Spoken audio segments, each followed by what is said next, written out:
MR foundation సూచనలిస్తున్నది. Road ప్రయాణాలు వేగము కన్నా ప్రాణం ఉన్నది. వేగము కన్నా ప్రాణం ఉన్నది. ఈ కుటుంబాలు అనాథలుగా మారకుండా చూడమన్నది. సూచనలిస్తున్నది. రోడ్డు మీద ప్రయాణాలు జాగ్రత్త అంటున్నది. GMR foundation సూచనలిస్తున్నది. రోడ్డు మీద ప్రయాణాలు జాగ్రత్త అంటున్నది.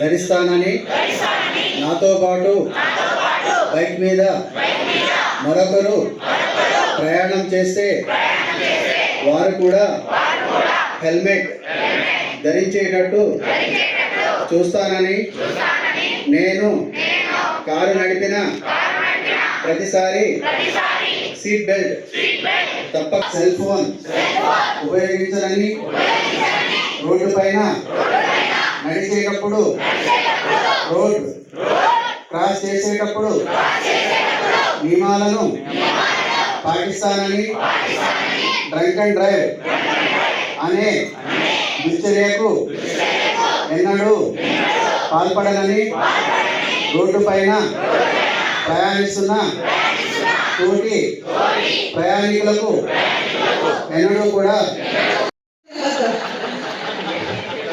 ఇది చాలా అబద్ధం. ఇప్పుడు నేను ఇందాక వీసీ సార్ని కోరాను.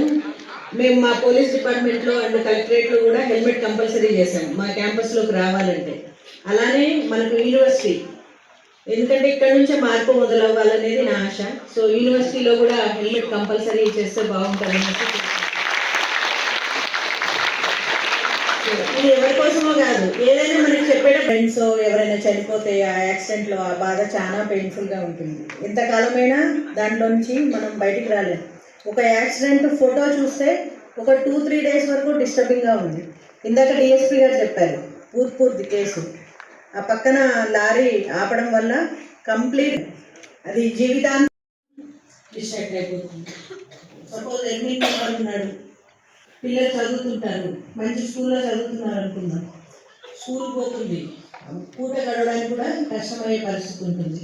కాబట్టి ఈ సందర్భంగా నేను కోరేది ఒకటే, మీరు